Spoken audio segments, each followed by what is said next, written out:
till I can't no more. I got the horses in the bag. Horse stock is a tag.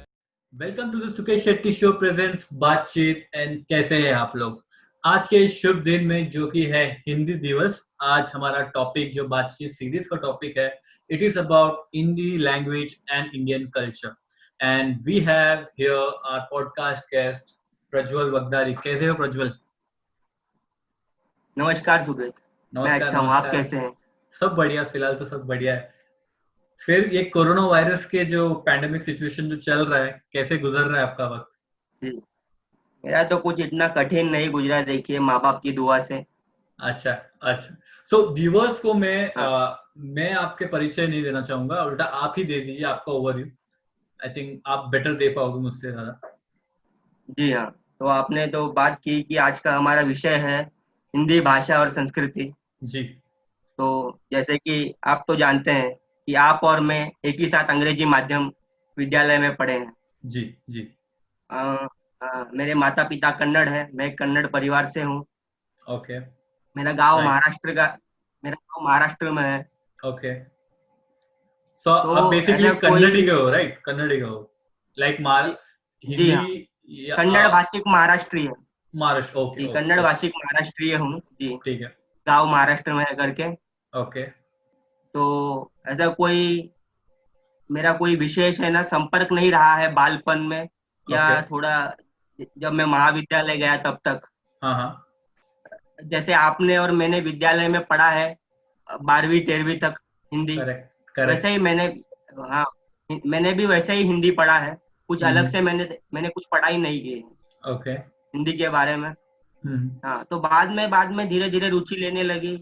मैंने अचानक ऐसे ही 2013 में सोचा था कि हमें अभी इस उम्र में कुछ अलग करना चाहिए। सोचा भाषा के रूप में कुछ अलग करते हैं। है ना, भाषा हम देखते थे कि हमारी पीढ़ी है वो भाषा के प्रति ज्यादा दिलचस्पी नहीं लेती, आसक्ति नहीं लेती। हाँ। तो अच्छी भाषा बोलने का हमने संकल्प किया। ओके। हाँ, तो जिसका परिणाम ये हुआ कि भाषा में सरलता आई। ओके। और बहुत पता चलने लगी अपनी भाषा में क्या है ना गलतियां है, उसका अंदाजा हुआ। और Okay. हिंदी भाषा के ना स्कूल में जाने का अवसर मिला। ओके, बढ़िया। इस निर्णय से फिर 2013 से मैंने पढ़ना शुरू किया। अच्छा। 2016 तक मैं कुछ पढ़ता नहीं था। मतलब कोई भी किताब कुछ नहीं पढ़ता था, बस इंटरनेट में जो भी कुछ है अगर कुछ दिमाग में आया तो ढूंढ लेता था, पढ़ लेता था। अच्छा। पुस्तक पढ़ना 2016 से शुरू किया। Okay. हिंदी हो, अंग्रेजी हो, मराठी हो, अच्छा। तीनों भाषा के पुस्तकें 2016 से पढ़ना शुरू किया। क्या बात है। फिर थोड़ा साहित्यिक जानकारी प्राप्त हुई। ओके, ये बढ़िया। है मेरा हिंदी का संपर्क। आगे चलकर 2 साल बाद मैं जिस महाविद्यालय से स्नातक हुआ, बीए हुआ, उसी महाविद्यालय में मैंने हिंदी पढ़ा है। न कि क्या कोई बात है। विशेष डिग्री न होने के बावजूद भी मुझे रखा गया, क्योंकि Okay. हिंदी भाषा के प्रति मेरा समर्पण और हिंदी भाषा के बारे में जानकारी, इसके कारण मुझे अध्यापक की नौकरी दी गई। अच्छा। ओके। तो आप ये है मेरा और हिंदी का सफर। एज अ प्रोफेशन टीचर भी रह चुके हैं आप? जी हाँ, 1 साल हिंदी पढ़ाया हूँ मैं जी। स्नातक में। लाइक जी मैं हाँ, डिग्री स्तर आपको पर। बचपन से जानता हूँ, ठीक है। सो मैं व्यूअर्स को ये बताना चाहूंगा कि अभी तक जिस व्यक्ति में मैंने जो ट्रांसफॉर्मेशन, जो हिंदी में कहते हैं परिवर्तन, जो देखा है वो इसी व्यक्ति में है। स्कूल टाइम में एक नॉर्मल लाइक जो चिट चैट होता था, जो कन्वर्सेशन होता था कि टूटी फूटी इंग्लिश, थोड़ा बहुत इंग्लिश, इसको हम हिंग्लिश बोलते हैं, जो हिंदी और इंग्लिश को कंबाइन करते हैं, वैसे बातचीत चलता था, जो शायद आज भी बहुत सारे यूथ, बहुत सारे यंग जनरेशन वाले लोग अभी भी ऐसे बात करते हैं। बट प्रज्वल एक ऐसे व्यक्ति है जो आई थिंक 11th के बाद मैंने इतना बड़ा ट्रांसफॉर्मेशन देखा कि बहुत ही शुद्ध हिंदी बोलने लगे। नाउ बहुत सारे लोग ऐसे भी होंगे जो इस चीज का मजाक भी उड़ाते होंगे। I don't know why, because being proud of our own culture, about our own like Hindi, like it's एक ट्रेजर है हमारे देश का। एंड अगर उसको उन्होंने अपनाया है तो बहुत ही प्राउड वाली बात है। And that is why I respect Prajwal a lot. And I thought कि इस पॉडकास्ट में आई थिंक प्रज्वल से अच्छा व्यक्ति कोई है नहीं जो हिंदी के बारे में सबको अपना view they. And thank you so much Prajwal आने के लिए। अब ये मेरा भी भाग्य है। या सो प्रज्वल, मेरा पहला सवाल है जो शायद बहुत लोगों को ट्रिगर भी करे, ठीक है, कि शायद उनको लगता होगा कि हमें फोर्सफुली ये हिंदी लैंग्वेज दिया जा रहा है पढ़ने के लिए, but why do you think कि why should be Hindi over English और Hindi over any other language? या ये क्वेश्चन कभी आना चाहिए कि हिंदी किसी के ऊपर है या किसी के नीचे? ये कभी कोई क्वेश्चन आना चाहिए किसी के माइंड में? What do you feel? ये पहले तो बात है कि है ना, हिंदी या किसी अन्य भारतीय भाषाओं पर अंग्रेजी का चयन करना मेरे लिए इस समान है कि खुद की माँ को सौतेली माँ कहना और पड़ोस की चाची को खुद की माँ कहने के समान है। अच्छा, ओके। तो मेरे कहने का तात्पर्य यह है सुकेत कि है ना, ऐसा नहीं है कि है ना हिंदी थोपी जा रही है या हिंदी का जबरन पढ़ाने की है ना बात की जाती है। हम देखते हैं कि हर स्तर पर हिंदी है ना तीसरी भाषा है, दूसरी भाषा हमेशा है ना राज्य की भाषा रही है। करेक्ट। और एक भारतीय होने के नाते जहाँ पर विविध भाषा है, तो मुझे लगता है आपको हिंदी नहीं आती, ठीक है, इसका स्वागत है, आपको हिंदी में रुचि नहीं है, आसक्ति है, परंतु आप है ना आपकी मातृभाषा और किसी एक राज्य की है ना भाषा सीखिए। अगर उसमें कोई कठिनाई है वो भी ठीक है, पर आप है ना एक तो कोई तो अच्छी से एक भारतीय भाषा सीखिए। ये बात है। तो जैसे कि हमने थॉमस मैकॉले थे जिन्होंने भारत में अंग्रेजी शिक्षा प्रणाली लागू की थी। तो उन्होंने सोचा कि अगर आप है ना आपकी पुरातन प्राचीन गुरुकुल व्यवस्था के स्थान हमारी अंग्रेजी शिक्षा व्यवस्था को स्वीकार करते हो, है ना, संस्कृत के स्थान पे ना अंग्रेजी का चयन करते हो, तो आप है ना आपका स्वाभिमान खो बैठोगे, आप सम्मान खो बैठोगे और आप वही बनोगे जो हम चाहेंगे, एक गुलामी वाली मानसिकता वाला। तो जिन लोगों ने हम पर 190 वर्ष राज किए चुके, तो स्वयं जब हमको उनकी भाषा पढ़ाने का समय आया तो उन्होंने हमको बताया कि है ना आप अगर है ना हमारी भाषा पढ़ोगे और हमारी भाषा को आतिथ्य दोगे, तो है ना आप है ना एक गुलामी वाली मानसिकता वाले देश बन जाओगे। तो यही कारण है कि लोग है ना, तो इसी कारण से लोग है ना अंग्रेजी को प्राथमिकता देने का है ना बात करते हैं। अब आप बताइए मुझे कि अगर किसी व्यक्ति को चिकित्सा की आवश्यकता है या न्याय व्यवस्था की अध्ययन की आवश्यकता है, तो उसके लिए उसका किसी भाषा कैसे संबंध हो सकता है? वो अपनी भाषा पढ़कर भी न्याय व्यवस्था का अध्ययन करे, वो अपनी भाषा पढ़कर भी चिकित्सा का अध्ययन करे। सही बात जी हाँ। बट आपको क्या लगता है? बिकॉज तो हमारा मत है, बोलिए। भारतीय भाषाओं को आतिथ्य देना चाहिए, बराबर इम्पोर्टेंस देना चाहिए। But what do you feel कि अभी अगर आप देखोगे कि इवन इफ अगर मैं एक सादे वर्किंग एम्प्लॉय का बात करूं, ठीक है, जो अभी कॉर्पोरेट्स में जा रहा है, ठीक है, उसको इंग्लिश आना जरूरी है, थोड़ा कम्युनिकेशन स्किल बेटर हो जाए, एंड वर्ल्ड वाइड अगर लैंग्वेज में देखा जाए तो इंग्लिश का ज्यादा उपयोग होता है, ठीक है।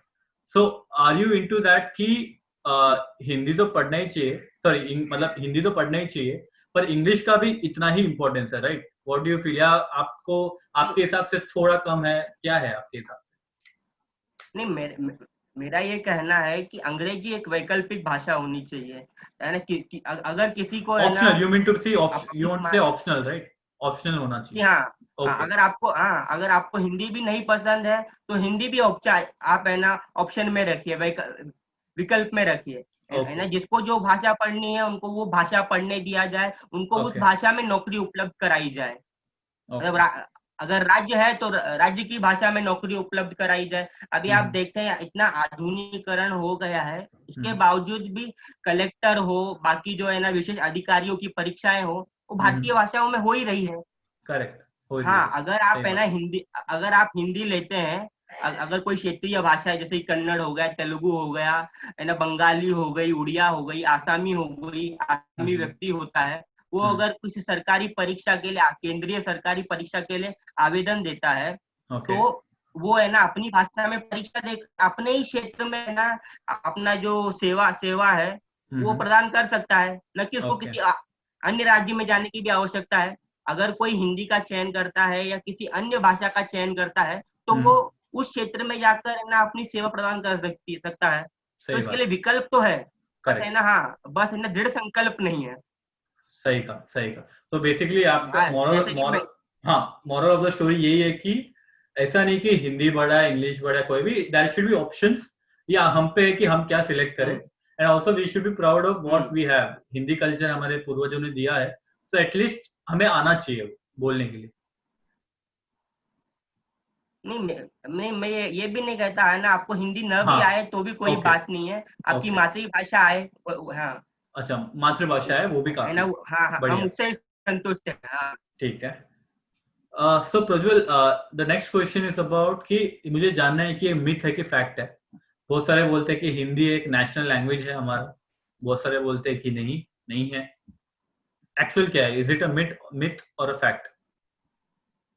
14 सितंबर 1949 1949 ओके, में ये निर्णय लिया गया भारत सरकार द्वारा कि हिंदी 15 वर्षों बाद न लागू की जाएगी राष्ट्रभाषा के रूप में, तब तक अंग्रेजी सहायक भाषा के रूप में उपयोग की जाएगी। Okay, got it. हाँ जी। फिर इसके बाद क्या हुआ कि 15 वर्षों बाद कुछ विशेष राज्यों द्वारा विरोध हुआ गया। पहले तो उनकी मांग एक स्वतंत्र देश की थी। तो स्वतंत्र देश की आशा खत्म हो जाने के बाद उन्होंने हिंदी भाषा पर, जो है ना देश की राष्ट्रभाषा बनने वाली थी, तो उनका विरोध उस ओर चला गया। अच्छा, ओके। क्योंकि मैंने सुना है कि साउथ जो स्टेट्स है, उन्होंने साउथ स्टेट्स ने बहुत अपोज किया इस चीज को, ये मैंने सुना था। जी, एक ही राज्य है। जी हाँ, एक ही राज्य है, तमिलनाडु। ओके, जी, ठीक जी। हाँ, वही जैसे मैं कह रहा था, शुरुआत में उन्होंने बाकी दक्षिण भारतीय राज्यों के साथ मिलकर स्वतंत्र देश की मांग रखी थी, परंतु उन्होंने है ना उन्होंने उनका साथ धीरे धीरे छोड़ दिया। तो उनका मुद्दा स्वतंत्र राष्ट्र से है ना भाषा की ओर बढ़ गया, हिंदी विरोध की ओर बढ़ गया। ओके,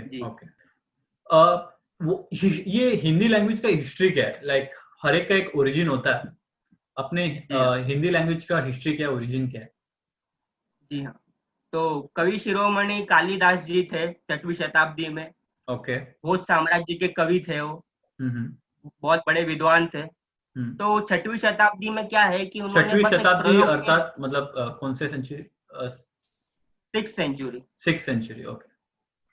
जी हाँ, तो उन्होंने एक भाषाई प्रयोग किया, एक नई भाषा का है ना उन्होंने निर्माण किया, जिसका नाम अपभ्रंश पड़ा। अपभ्रंश यानी किसी चीज से टूटकर बना हुआ, यानी संस्कृत जो है वो हिंदी से बनी है।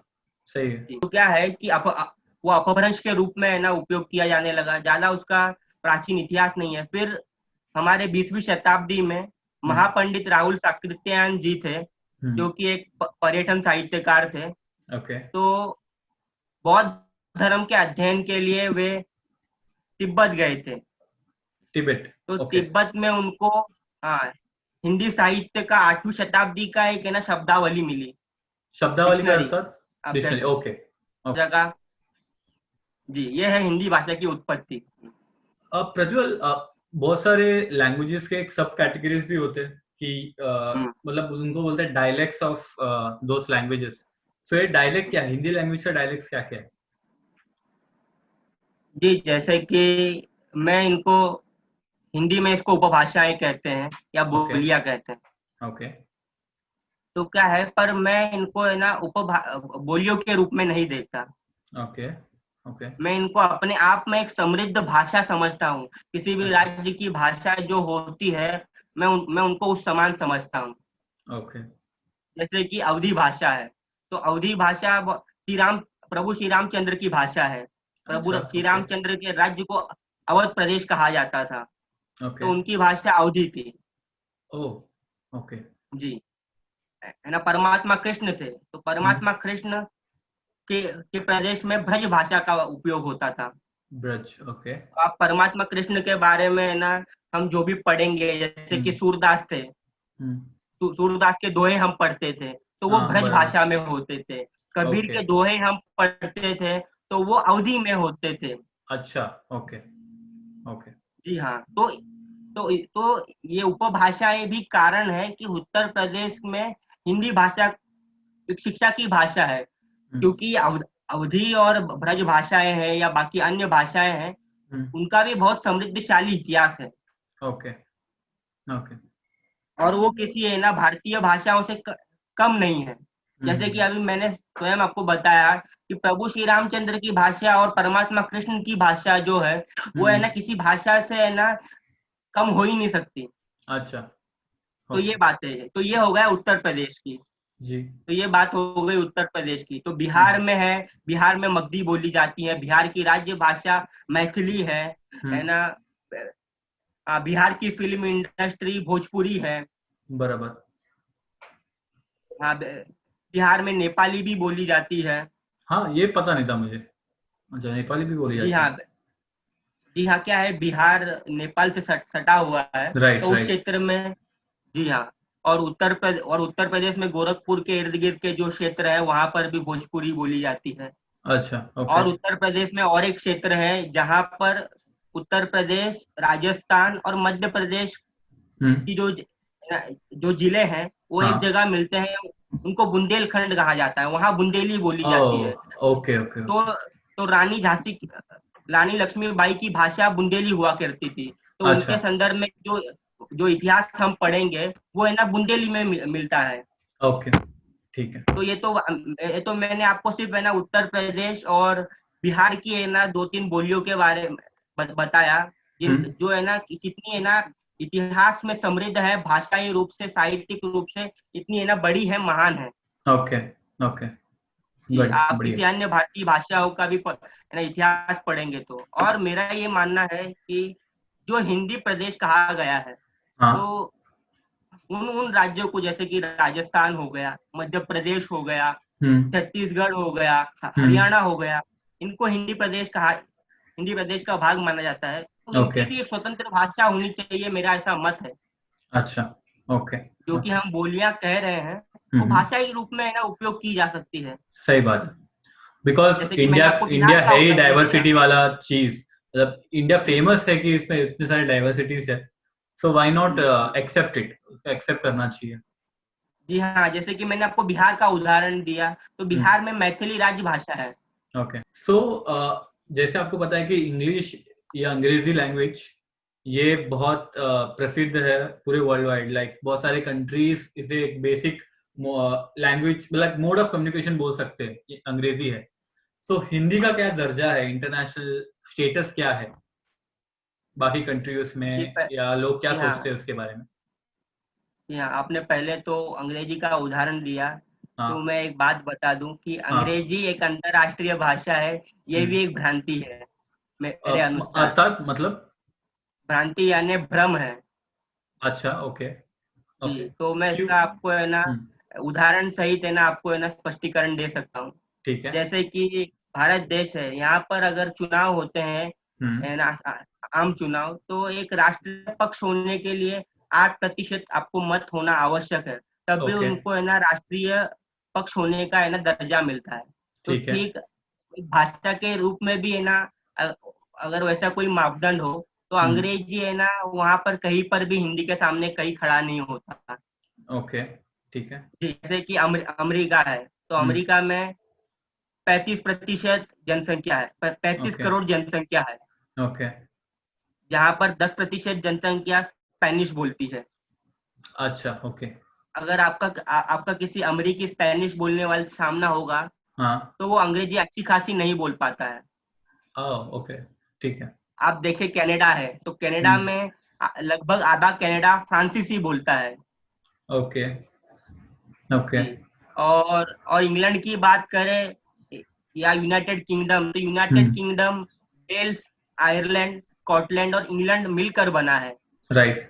तो यहाँ पर इंग्लैंड में ही अंग्रेजी बोली जाती है, ओके आयरलैंड में आयरिश बोली जाती है, वेल्स में वेलिश बोली जाती है, ओके स्कॉटलैंड में स्कॉटिश बोली जाती है। तो ओके कुल मिलाकर आप है ना अंग्रेजी है ना 4 देशों में बोली जाने वाली भाषा है। ओके इनकी जनसंख्या कुल 50 करोड़ भी नहीं है। अच्छा ओके जबकि आप है ना सिर्फ हिंदी की बात करूं मैं तो हिंदी है हाँ ना 90 करोड़ लोग भारतीय बात करते हैं, बोलते हैं, सही समझते हैं। सही कहा करेक्ट हाँ, बाकी बाकी जो हाँ अंग्रेजी का चलन है, मैं ये नहीं कहता कि चलन नहीं है, हाँ परंतु प्रथम भाषा या मुख्य भाषा की बात करें तो वो हिंदी की आदि भी नहीं है। करेक्ट जी, ऑन यू विथ जबकि यू उन्होंने जबकि उन्होंने हम पे राज किया है या बाकी 70 देशों पे राज किए हैं, इसके लिए कई कई जगह पर अंग्रेजी छूट गई है। करेक्ट न कि है ना बहुत चलन में जैसे कि भारत देश में चल रहा है, सही कहा वैसे नहीं सही है बाकी देशों में। करेक्ट बट फिर भी हिंदी का क्या स्टेटस लग रहा है आपको, इंटरनेशनल स्टेटस क्या है? जी, हिंदी का अंतर्राष्ट्रीय स्तर देखिए, हिंदी भाषाओं की सबसे ज्यादा बोली जाने वाली भाषाओं में 4थे स्थान पर है। ओके पहला कौन सा? Mandarin right? जी हाँ, चीन की भाषा मंडेरियन है। ओके और आप देखते हैं कि है ना भारत के अलावा है ना 70-75% पाकिस्तान हिंदी समझता है, जानता है। यहाँ पर हमारे पड़ोसी नेपाल है, बांग्लादेश है, वहाँ के नागरिक भी हिंदी समझते हैं, जानते हैं। करेक्ट अभी इसी वर्ष यूएई में अबू धाबी में हिंदी उनकी है ना न्यायालय की भी भाषा हुई है। क्या बात है, ये मुझे नहीं पता था। ओके जी, और इसी प्रकार यूएई में देखते हैं, आपके और हमारे एक मित्र हैं जो यूएई में काम करते थे। जी जी तो उन्होंने भी अपना अनुभव बताया कि हिंदी का वहां पर भी बहुत चलन है। जो गैर भारतीय हैं वो भी हिंदी का उपयोग करते हैं बहुत। ग्रेट और दूसरे देश वाले भारतीयों से हिंदी में ही बात करते हैं। ओके तो ये तो बात करने की बातें हो गई। तो कुछ और है ना शैक्षणिक बातें करूं विदेशों में हिंदी के। तो विश्व का सबसे बड़ा हिंदी का वाचनालय जो है वो जापान में है। ओके हिंदी का एक प्रयोग केंद्र है जहाँ पर हिंदी भाषा के ऊपर प्रयोग किया जाता है, नए नए शब्द निर्माण किए जाते हैं। तो वो जापान में है, लंदन में है। अच्छा वो लंदन में।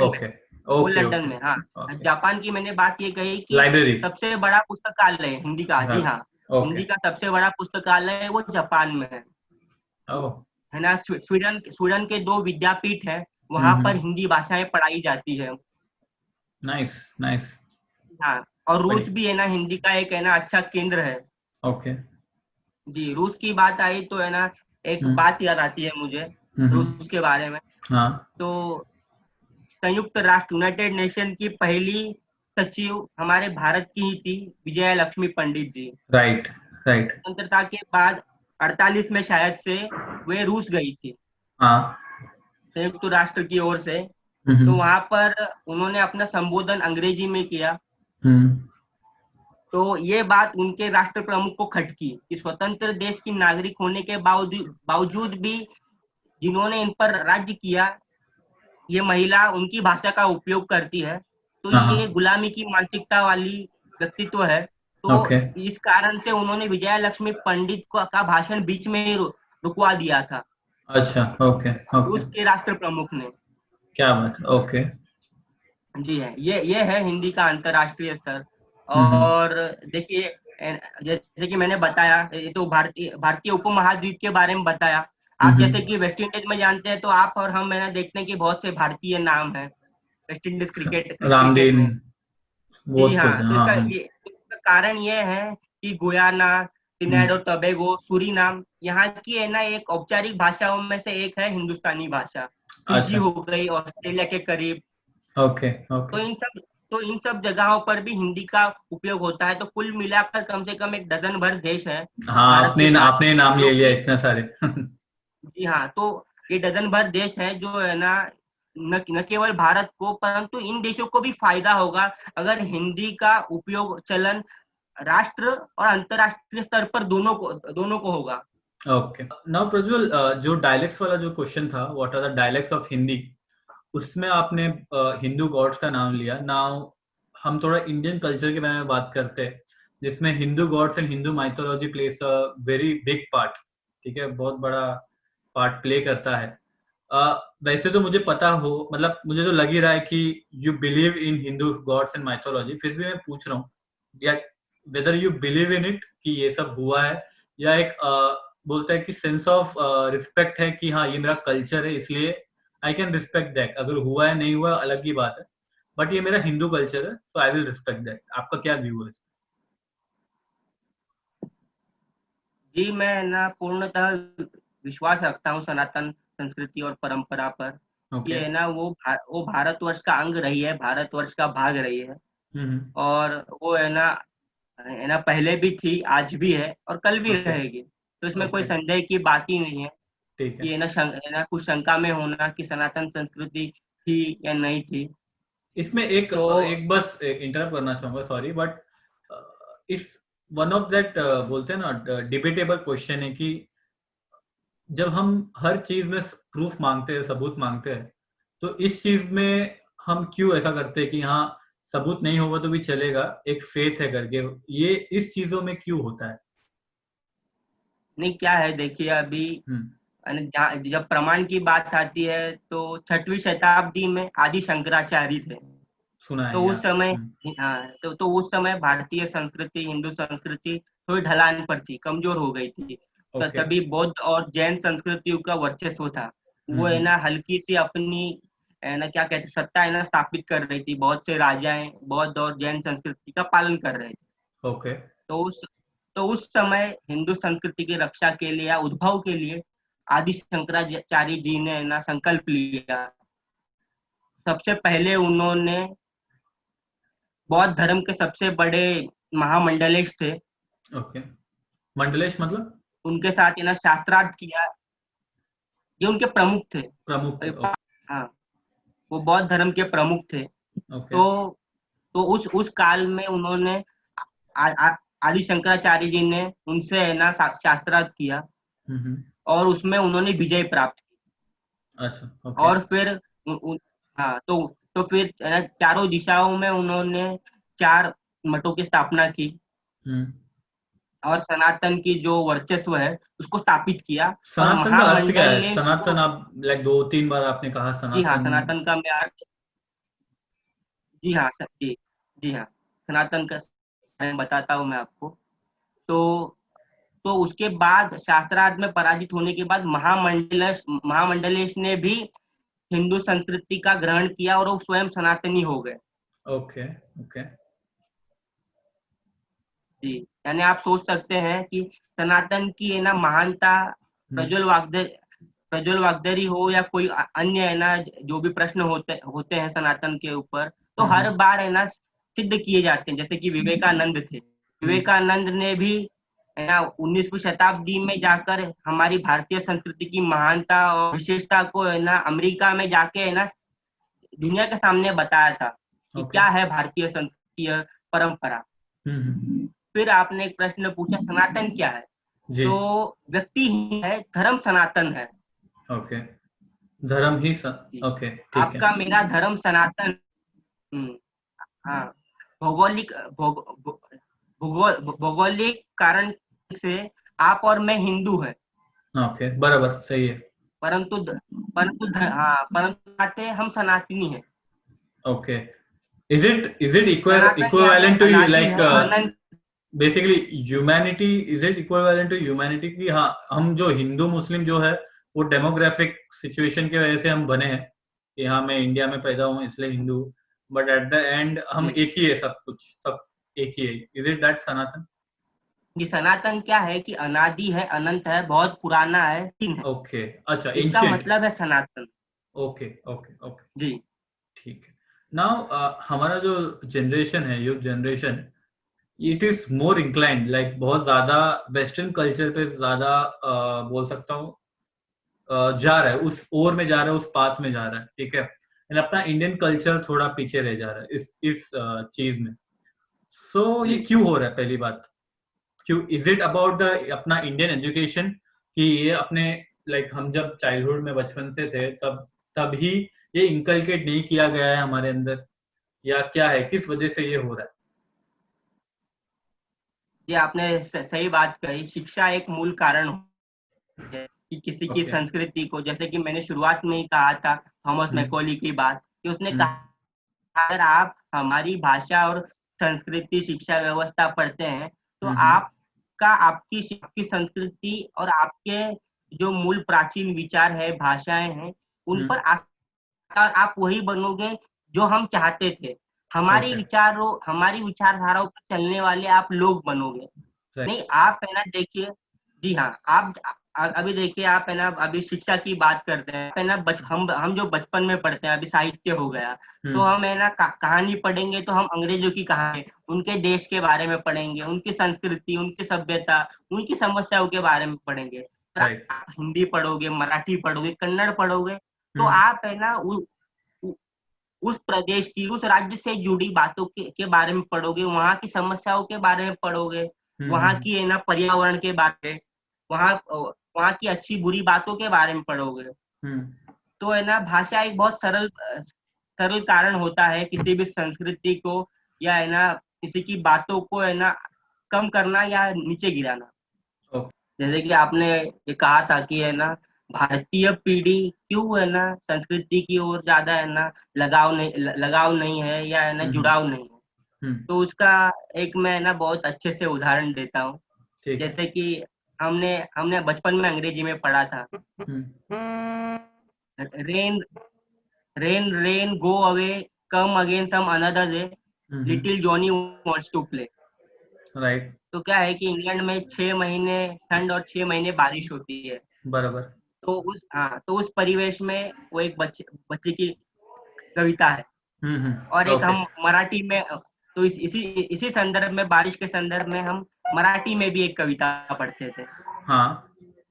जी, ये रे पावसा तुला देतो पैसा, पावसाला मोठा पैसा झाला खोटा। तो भारत एक कृषि प्रधान देश होने के कारण, कृषि प्रधान देश है, तो यहाँ पर हमको 4 महीने बारिश, 4 महीने ठंड, 4 महीने गर्मी की आवश्यकता होती है, जो कि इंग्लैंड जैसे देश में आवश्यकता नहीं होती। अभी देखिए, अभी आप जैसे मैंने आपको कहा कि वो little Johnny wants to play की कविता है, और वो हमारे बच्चों को पढ़ाई जाती है, पर उसका और हमारा कोई संबंध ही नहीं, संबंध नहीं, रिलेटिविटी नहीं है। बरोबर। परंतु मराठी में जब हम पढ़ते हैं ये रे पावसा, तो उसका तो वो भारतीय संस्कृति से जुड़ा हुआ है। तो ठीक इसी प्रकार भारतीय युवा है, भारतीय पीढ़ी है। आप है ना अंग्रेजों को देखो, आप है ना अंग्रेजी संस्कृति को देखोगे, तो आप है ना अंग्रेजी संस्कृति के मापदंड पर है ना विचार करने का सोचोगे, आपके विचार वैसे आएंगे। करेक्ट। तो शिक्षा मूल है ना कारण होता है। जी, सही। इतना आपने पढ़ा है Indian mythology plus Hindi language के बारे में, कोई ऐसा कुछ अननोन स्टोरी या फैक्ट है जो आप बताना चाहोगे? वैसे मैंने अब तक सिर्फ रामायण पढ़ी है, बाकी और कोई ग्रंथ नहीं पढ़े हैं। जैसे कि सनातन में 18 पुराण है, 4 वेद है, 4 उपनिषद है, और अनेक गीताएं हैं। तो ये सब तो नहीं पढ़ी है, बस एक वेद व्यास जी की रामायण हिंदी में पढ़ी है। तो एक तो कहानी मैं ना आपको बता सकता हूँ। आपने पूछा भी था मुझे पहले कि है ना ऐसा कोई भारतीय संस्कृति, भारतीय उपमहाद्वीप के बाद कुछ सनातन का इतिहास है कि नहीं, या कुछ जुड़ी बातें है कि नहीं। करेक्ट। जी, तो क्या है कि सतयुग नहीं, त्रेता युग की बात है, परमात्मा कृष्ण के समय की बात है। तो कृष्ण ने अपने मामा कंस के वध के बाद, कंस के ससुर जरासंध, जो कि मगध देश के राजा थे, करेक्ट। जी, तो यानी रिश्ते में कृष्ण के दादा लगते थे। जी, तो उन्होंने बहुत बार कृष्ण है ना मथुरा पर आक्रमण किया, कृष्ण को पराजित करके वध करने का है ना प्रयत्न किया, परंतु वो असफल रहे। तो उनको किसी दिन पता चला कि एक अपराजित योद्धा है, वरदानों से सज्जित एक योद्धा है, काल्यवन, जो कि यूनान का राजा था। यूनान यानी आज का ग्रीस होता है। ओके। जी, तो वहां का राजा था। तो वहां के राजा को उसने निमंत्रण दिया कृष्ण से युद्ध करने का। सहायता मांगी। तो काल्य वन भारत देश आया था, परमात्मा कृष्ण ने उनको बहुत चतुराई से अपनी सूझबूझ से पराजित करके हाँ पराजित किया था। तो ये है कि हाँ अनसुनी बात है कि भारत देश के बाहर यूरोप से जुड़ा एक प्रदेश है, वहां के राजा आए थे उस युग में, उस काल में। बहुत से व्यूअर्स को पता भी नहीं होगा ये बात, मुझे भी नहीं पता था कि ग्रीस से आए थे करके। बढ़िया, ये बात है। अब हम एंड ऑफ द पॉडकास्ट में आ चुके हैं प्रज्वल। बहुत सारी बातें हो गई आपसे and Hindi language and Indian culture के बारे में बहुत कुछ हमें पता चला है। Any message to our viewers at the end, आप कुछ बोलना चाहोगे व्यूअर्स को?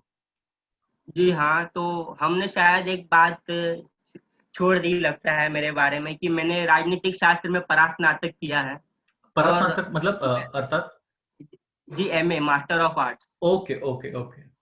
जी हाँ, तो क्या है कि मेरा राजनीति से बहुत जुड़ाव है, न कि हम समाचार में पढ़ते उस राजनीति से नहीं, राजनीतिक विचारों से, राजनीतिक बातों से। राजनीति क्या है, उसका चलन कैसा है, उसका उपयोग कैसा है, मेरी आसक्ति उसमें रहती है। तो जी, तो इसी कारण से मैंने राजनीति पढ़ना शुरू किया और फिर मैंने परास्नातक किया।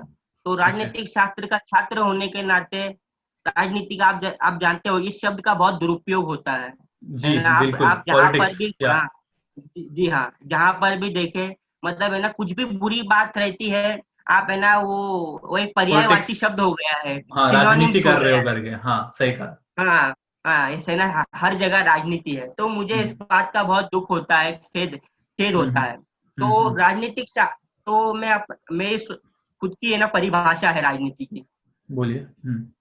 जी, जो नीतियां, जो कृत्य, जो कार्य, जो योजनाएं राष्ट्र के हित में होती है वो राजनीति होती है।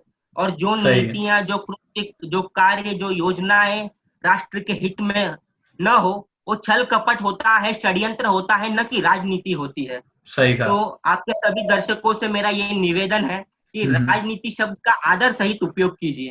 बिल्कुल बिल्कुल जी। और एक संदेश है कि स्वभाषा का उपयोग कीजिए। जब तक अभी नई शिक्षा प्रणाली आई है तो उसमें मातृभाषा को शिक्षा की भाषा का दर्जा दिया गया है। ये भी बहुत जी हाँ, तो ये भी बहुत आनंद की बात है। हाँ हाँ, वो हमारी पीढ़ी के लिए लागू तो नहीं होगा। नहीं, तो हाँ तो जितनी आवश्यक अंग्रेजी है उतना बात कीजिए, अपने कार्यालय तक ही सीमित रखिए या कार्यालय से संबंधित बातों तक सीमित रखिए। अपने मित्रों से, अपने परिजनों से अपनी भाषा का उपयोग कीजिए। ये मेरा आपसे निवेदन है। और मैंने भी मेरा ये जो YouTube चैनल है ये इंग्लिश सेंट्रिक नहीं बनाया है इसी वजह से, बिकॉज मैं चाह रहा कि मैं रिलेटेबल हूँ, लोगों से कनेक्ट कर पाऊँ। एंड आई थिंक हमारे जो कल्चर है, हमारा जो लैंग्वेज है, उससे बेटर क्या है रिलेट करने के लिए, राइट? अगर जब भी आप अगर फॉरेन में भी जाओगे, अगर कोई इंडियन हिंदी बात करते हुए आपको दिख जाए तो कितना आनंद मिलता है। सो यही देख के मैंने सोचा कि मैं भी इसी चीज को फॉलो करूं, हिंदी में मैं कन्वर्सेशन करूं। इसलिए ये सीरीज का नाम भी बातचीत है। पॉडकास्ट करके सिर्फ ऐसे रख सकता था, बट फिर भी मैंने बातचीत करके सीरीज का नाम रखा है। धन्यवाद प्रज्वल। स्वागत है जी, बहुत स्वागत है इस बात का। और एक मैं कुछ बात कहना चाहता हूँ कि जी हाँ, तो आप जानते हैं कि अभी हम अंग्रेजी माध्यम विद्यालय में ही पढ़े हैं। मैंने राजनीति में परास्नातक अंग्रेजी में ही किया है। पिताजी भी अंग्रेजी शिक्षक रहे हैं। तो ऐसे कुछ अंग्रेजी से वैर भाव नहीं है। हाँ, पर प्रथम आतिथ्य भारतीय भाषाओं को देना चाहिए, ऐसा मत है मेरा। Correct. So with that statement, let's end this podcast. हम इस पॉडकास्ट को एंड करते हैं। Thank you so much Prajwal यहाँ पे आने के लिए। इस हिंदी दिवस में हमने पॉडकास्ट किया है। आई थिंक व्यूअर्स को बहुत सारा ज्ञान, बहुत सारे व्यूज मिले होंगे इस चीज से। And again thank you for watching to all our viewers and धन्यवाद प्रज्वल, धन्यवाद। जी, आपका भी बहुत बहुत धन्यवाद, आपने मुझे आमंत्रित किया। जय हिंद, जय भारत। जय हिंद, जय भारत। और आपको भावी कार्यक्रमों के लिए भी शुभकामनाएं, अग्रिम शुभकामनाएं। थैंक यू, आपको भी थैंक यू। नमस्कार।